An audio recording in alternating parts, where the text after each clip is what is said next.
I thought this cabin would be my sanctuary. A dock on the lake, a few quiet acres, a place no one could touch. But peace didn't last long, because one weekday afternoon, the front door swung open without warning, and the HOA president marched in, 2 deputies right behind her. Marcus Reed didn't expect company on a weekday afternoon.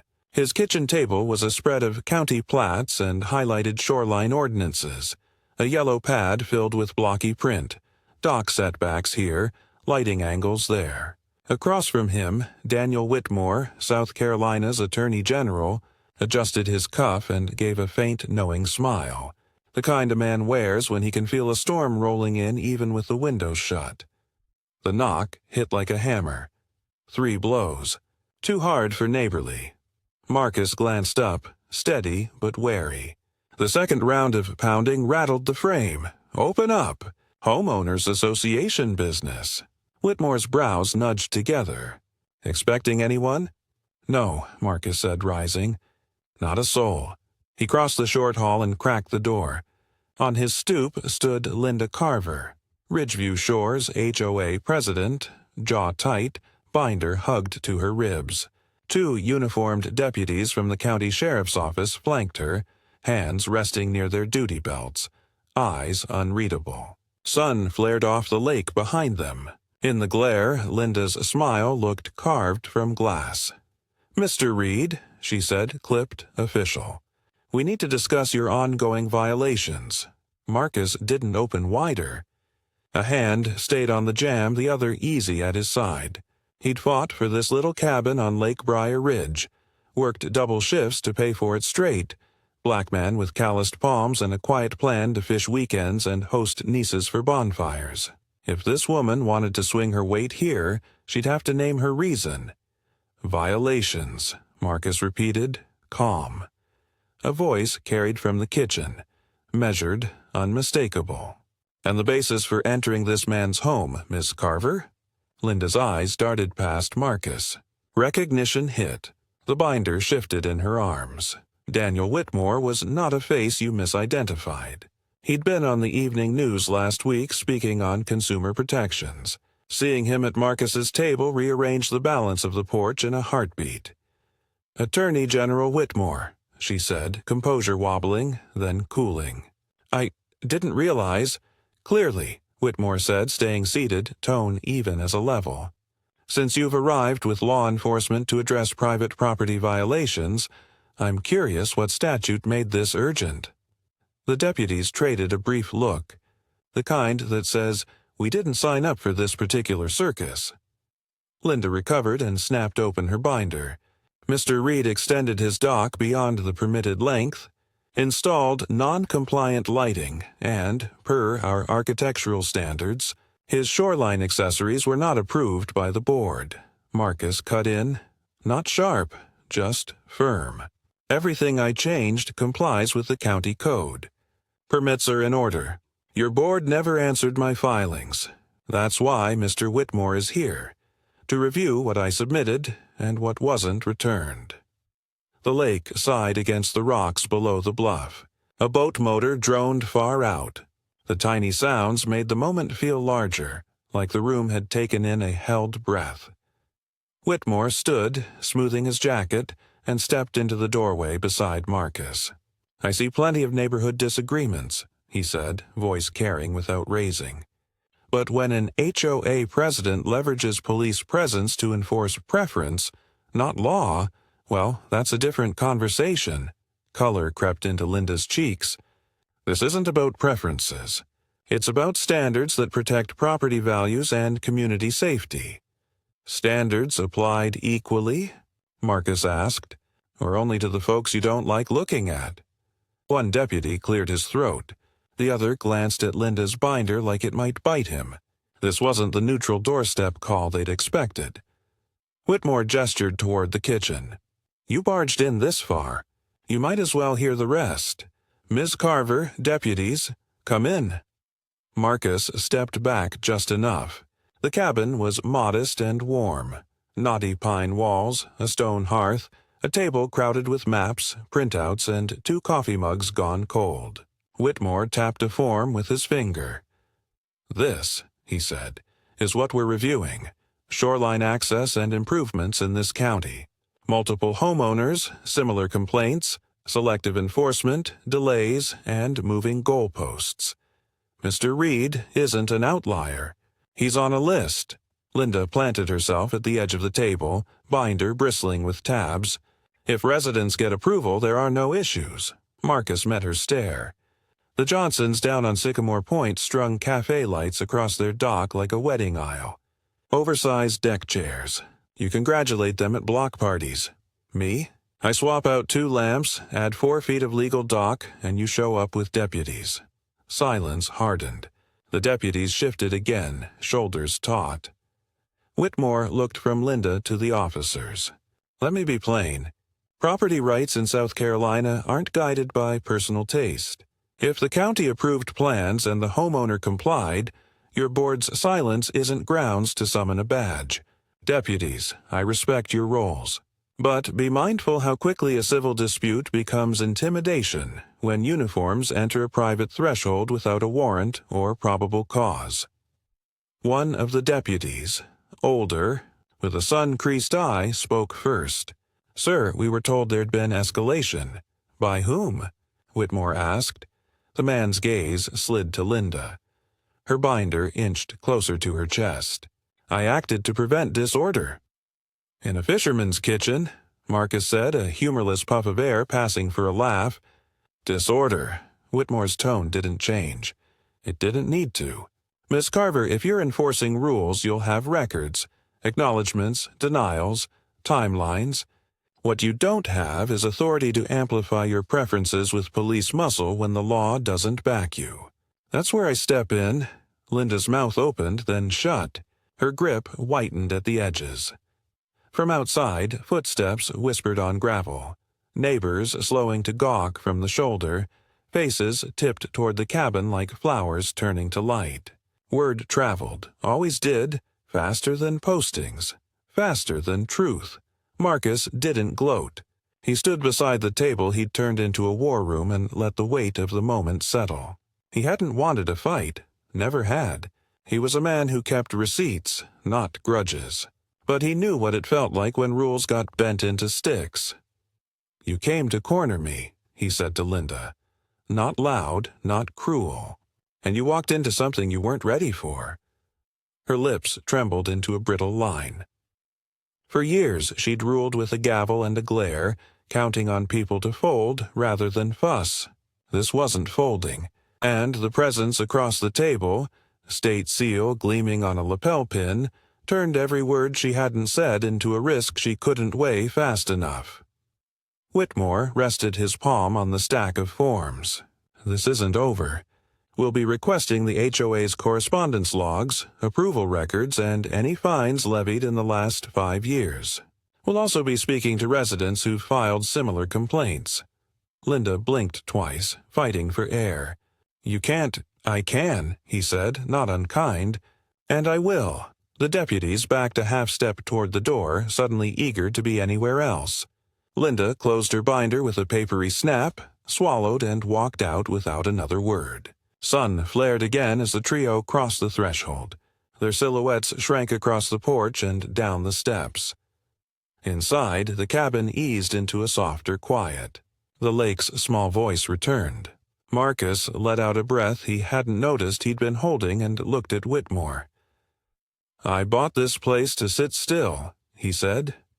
"And you will," Whitmore answered, sliding a form into a new stack. "But first, we teach a neighborhood the difference between order and control." Marcus glanced at the window. 2 neighbors lingered, whispering at the road's edge. Stories were already forming, running ahead of facts like children down a hill. He gathered his papers, steadied his hands, and felt something he didn't expect. Resolve. Not just for himself, but for anyone who'd been told to shrink to fit a rule no one could point to in writing. The storm wasn't over. It had only found its sky. The cabin door shut with a hollow thud, leaving the air thick with a silence that buzzed louder than Judith Carver's clipped words. Marcus stood still. his hand pressed against the wood as if to hold the moment in place. Across the room, Attorney General Whitmore leaned back into his chair, eyes calm, lips tightening in a thin line that said more than any speech could. Marcus let out a breath he hadn't realized he was holding.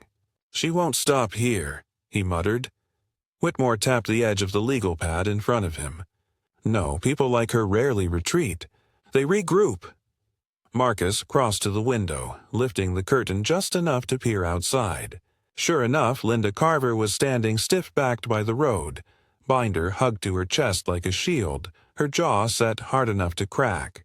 The deputies lingered a step behind, their faces unreadable, their posture betraying the awkwardness of men who'd walked into a fight they didn't expect.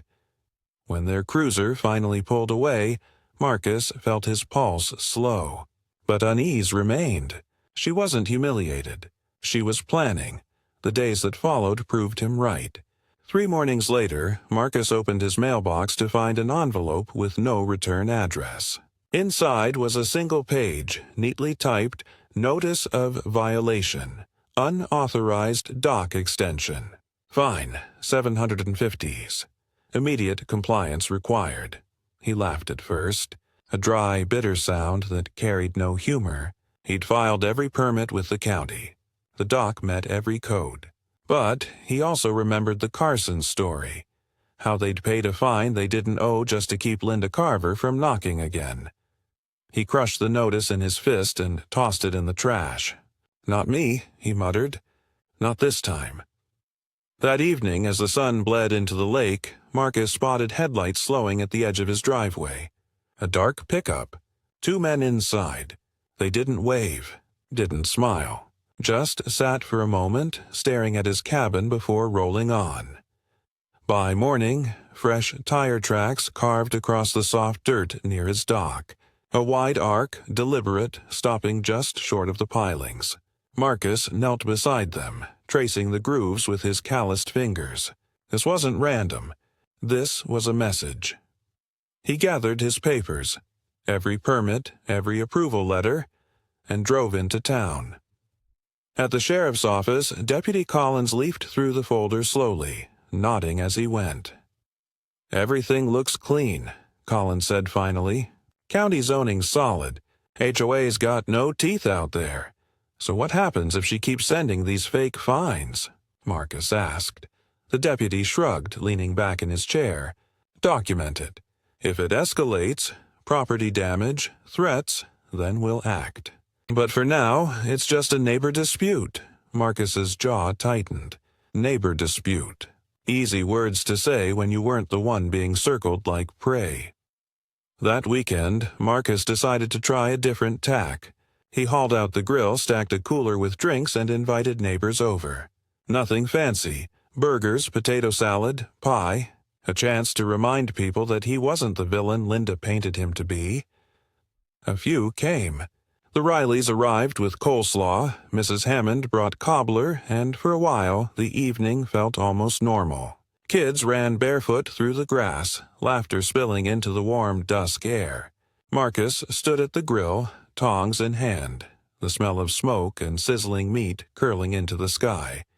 But even then, eyes kept flicking toward the house across the street. Linda Carver stood in her yard, watering plants that didn't need watering. Sunglasses reflecting the glow of the setting sun. Watching. Always watching. "She's been at this for years," Mrs. Hammond whispered as she set down her dish beside him. "Picks a target, makes life miserable until they give in or pack up. Most of us, we just keep our heads down." "Why?" Marcus asked quietly. Her lips pressed together, and for a long moment she didn't answer. Then, softly, "Because it's easier." Marcus looked back at the children chasing fireflies, at neighbors smiling too tightly, afraid to be seen enjoying themselves. Easier for her, he thought grimly, not for them. Twilight deepened, and that was when Linda struck. She strode right up to the edge of his property, binder tucked under one arm, her heels clicking against the pavement like a gavel. "Gatherings of this size require prior HOA approval," she announced, her voice sharp enough to slice the air. The laughter died instantly. Chairs scraped against the ground. Conversations faltered into silence. Marcus stepped forward, tongs still in hand. "This isn't an HOA event," he said evenly. "This is my property, my grill, my neighbors." Linda's lips curved into a smile, venom hiding behind the polite stretch. "And another violation. I'll be filing it." The Rileys exchanged a worried glance.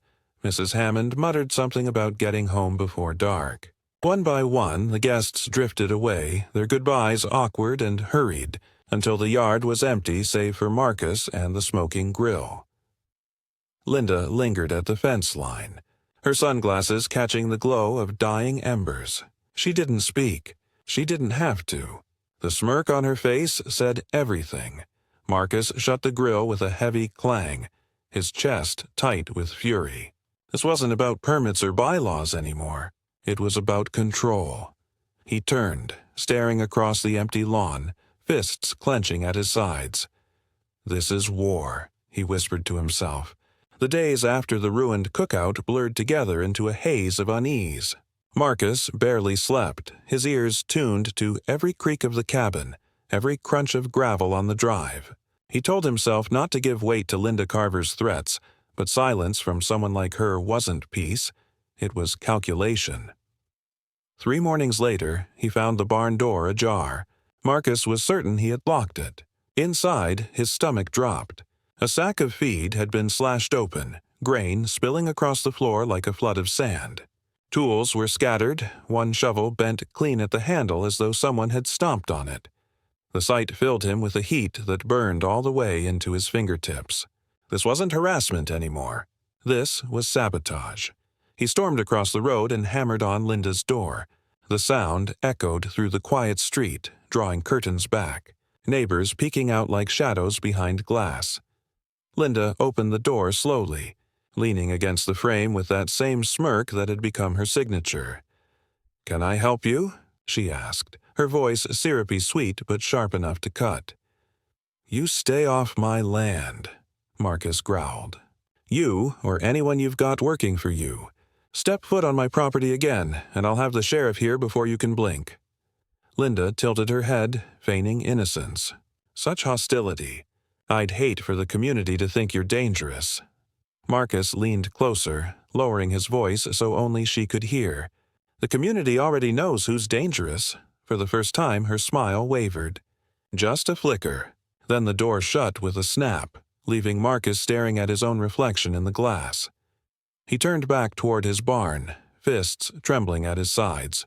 This wasn't a feud anymore. It was war. That night, sleep refused to come. He lay awake, staring at the ceiling beams, each groan of the wood sounding like an intruder's step. By the 3rd night, his sister Clara noticed. She stopped by early in the morning, catching him hunched over the kitchen table, a mug of cold coffee cradled between his hands. "You look like you've been wrestling ghosts," she said softly. Marcus tried to laugh, but it came out flat. "Feels like it. She won't quit, Clara. She wants me broken." Clara reached across the table, laying her hand over his. "Then don't give her what she wants." But Linda wasn't letting up. The pressure shifted, becoming sharper but less visible. Rumors floated through Ridge Lake like smoke. Neighbors who once nodded in greeting now avoided his eyes. A few even crossed the street when they saw him coming. Linda's new weapon was gossip, and she wielded it with surgical precision. Then came word of the meeting. Marcus hadn't been invited, but old Mr. Riley, glancing nervously over his shoulder, whispered it to him anyway. "HOA meeting tonight. You're on the agenda." The community clubhouse smelled of stale coffee and dust. Every seat was filled, every gaze turning hard as Marcus walked in.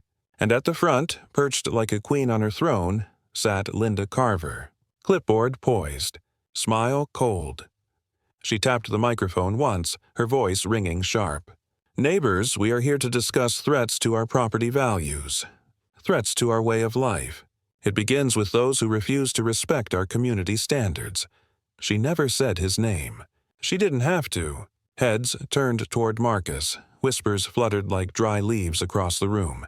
He stood slowly, shoulders square, voice calm but iron-edged.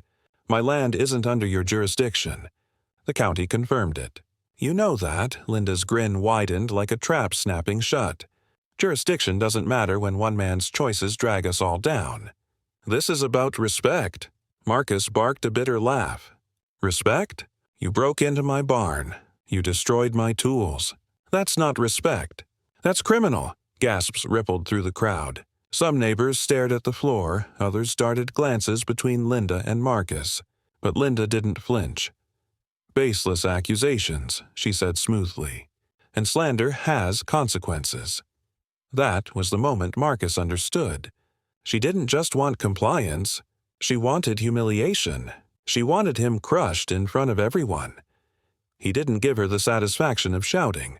He turned and walked out, their murmurs chasing him into the night air. The next morning, a paper was taped to his cabin door. Final notice: cease construction or face legal action. The words burned into his chest like a brand. That evening, his fury needed somewhere to go. He grabbed the bent shovel from his barn and began digging at the edge of his field. He didn't need a hole. He needed the rhythm, the sound of earth breaking, something to strike against. Headlights swept across the land. A black SUV rolled up just short of his fence line, its engine rumbling low. Marcus froze, shovel in hand, sweat dripping into his eyes. The window rolled down. A stranger leaned out, sunglasses hiding his gaze though the sun had long since set. His voice was calm, almost bored. "Linda asked us to keep an eye on things." Marcus's grip tightened on the shovel. "Tell Linda if she comes near my land again, she better bring the sheriff with her." The man chuckled, slow and mean. "Careful, farmer. Land can be dangerous after dark. Accidents happen." The SUV rolled away, its taillights glowing like embers fading into the horizon. That night, Marcus sat at his kitchen table, shovel leaning against the wall beside him like a weapon. His pulse didn't slow until the sky outside began to lighten. He knew then he couldn't fight this battle alone anymore. The sun rose over Ridge Lake, but for Marcus the light brought no peace. Every rustle of leaves sounded like a footstep. Every car passing on the road set his nerves on edge. He walked his fence line with a shovel in hand, boots crunching against frost like a soldier patrolling a battlefield. By midweek, Clara stopped by again. She found him pacing the living room, curtains drawn tight, jaw locked with tension. "You can't live like this," she said firmly.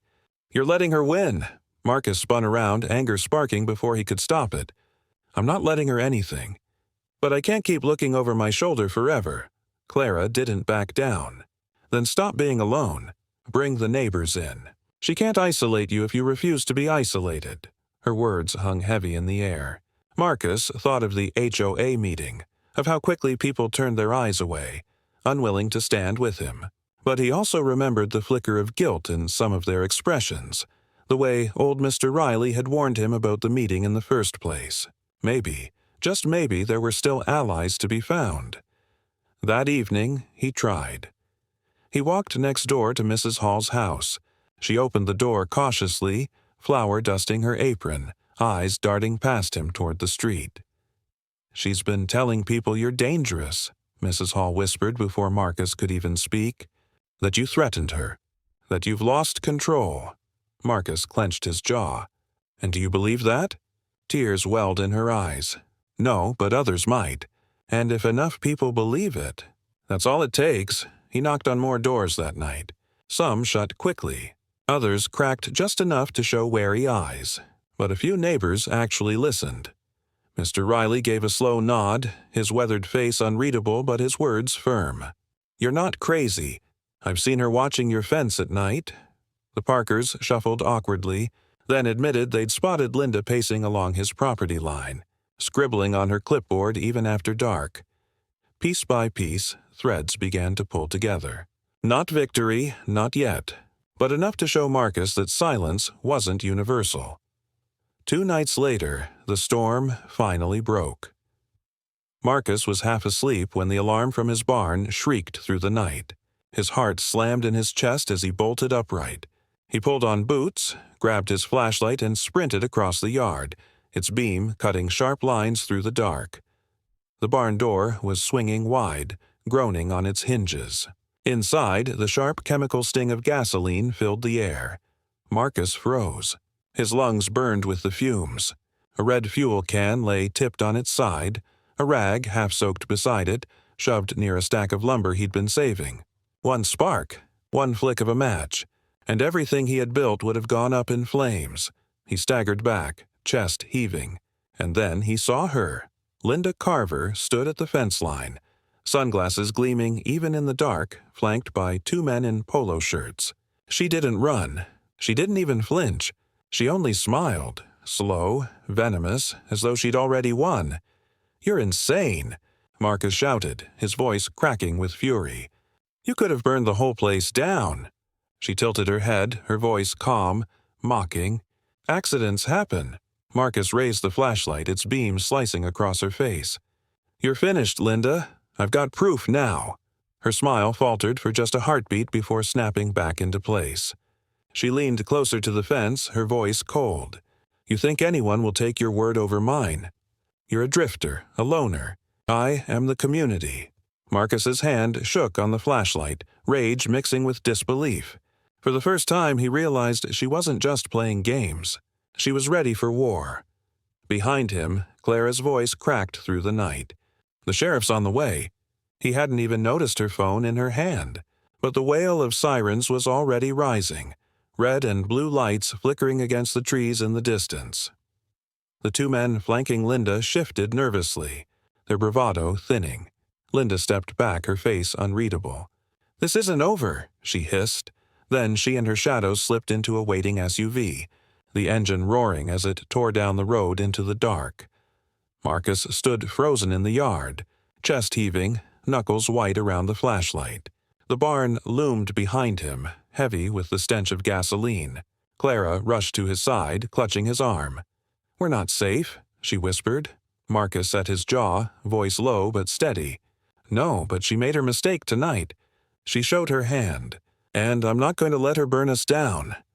The sirens drew closer, painting the night sky in red and blue. For the first time, Marcus knew this wasn't just a fight over land anymore. It was a war Linda had declared, and the reckoning was only beginning. The deputies arrived fast, their cruisers skidding to a halt on gravel, beams of red and blue painting the barn like firelight. Marcus stood at the fence, still gripping the flashlight as if it were a weapon. Deputy Harris was first out of the car. He scanned the scene quickly. The tipped gas can, the rag, the black stains seeping into the dirt. His face hardened. "You did the right thing calling us," he said. Marcus's voice cracked with fury. She was here, Linda and her men. "You just missed them." Harris crouched, nudged the rag with his pen, then glanced up. "This is attempted arson. If you've got witnesses, we can move fast." Clara stepped forward, pale but steady. "I saw her. I saw everything." Her words hit like iron. Clara wasn't someone who sought conflict. She loved gardens, quiet mornings, and family dinners. For her to stand here now, unshaken, told the deputies everything they needed to know. The yard filled with flashing lights, officers jotting notes, photographing the spilled grain, bagging the rag. Neighbors crept out of their houses, faces half lit by sirens. Whispers carried across Ridge Valley. Some pointed, some frowned, but all of them saw the truth now. By dawn, Marcus's land didn't feel like home anymore. It felt like a crime scene. Deputies promised to pursue charges, to hold Linda accountable. But her parting words still echoed in his mind. This isn't over. Days blurred into weeks. The SUV stopped appearing. No more fake notices. No more knocks at night. Linda seemed to vanish. But Marcus knew better. People like her didn't disappear. They regrouped. Then came the hearing. The courthouse was packed, every seat filled with neighbors, reporters, even county officials who'd caught wind of the feud. Linda entered in a pressed blazer, sunglasses dangling from her pocket like a trophy. She smiled at the cameras as though she were hosting an event. But when the judge read the charges, trespassing, harassment, vandalism, attempted arson, her smile twitched. Just barely, Marcus testified first. Clara after him. Then Mr. Riley, Mrs. Hall, the Parkers, neighbors who had once kept their heads down now stood tall, telling stories of intimidation, of letters and fines that made no sense. Each testimony stacked another brick in the wall against her. Linda tried to maintain her mask, but her hands gripped the table too tightly, her knuckles pale. When the testimonies ended, the judge's voice was sharp as steel. This court will not tolerate the abuse of authority, real or imagined. Linda Carver, you are hereby fined, placed under probation, and banned from serving on or interfering with any homeowners association. Any further harassment, and you will face jail time. For the first time, her composure cracked, just for a second. But the second was enough. Outside, reporters swarmed. Neighbors clustered together in tight knots, their relief palpable. Clara squeezed Marcus's hand. "It's over," she whispered. Marcus shook his head. "No, it's bigger than her. We let fear keep us quiet. That ends now." That night the neighborhood transformed. The Parkers hosted a gathering in their driveway. Folding chairs lined up, tables filled with homemade food, children playing tag under porch lights. Laughter, real laughter, filled the air for the first time in months. Marcus hung back at first, leaning against his truck. Clara nudged him gently. "Go on," she said. So he stepped forward, voice steady but strong. "We all came here for peace. But peace isn't silence. Silence is what bullies use to keep us apart. Linda didn't build authority. She built fear. And fear only works if we stand alone." Nods rippled through the crowd. Even neighbors who once avoided his eyes leaned closer. "We've seen what happens when we stand up," Marcus continued. "We've seen what happens when we stand together. This community is ours, not hers, not anyone else's. From now on, we protect it together." Applause broke out, hesitant at first, then steady. For the first time since he moved in, Marcus felt the weight lift from his shoulders. Later, he and Clara sat on the porch swing. Cicadas hummed, sprinklers clicked faintly down the street. For once, the sounds weren't heavy with dread. They were just life. She leaned her head against his shoulder. "Do you think she'll try again?" Marcus exhaled, eyes on the stars peeking through the trees. "Maybe, but she won't win. Not anymore. We know who we are now, and that's stronger than anything she can throw at us." The roses in Clara's garden swayed in the breeze, their petals glowing in the porch light. She reached out, touched one gently. "Peace," she whispered. Marcus smiled, his voice low and sure. "Peace we earned." For years he thought quiet would be enough. But Ridge Valley had taught him the truth. Peace isn't given. It's defended. It's shared. It's built on neighbors who stop looking away, on voices that rise when one alone isn't enough. He looked at Clara. Her face lit with quiet strength and knew it in his bones. They were home, and home was worth every fight.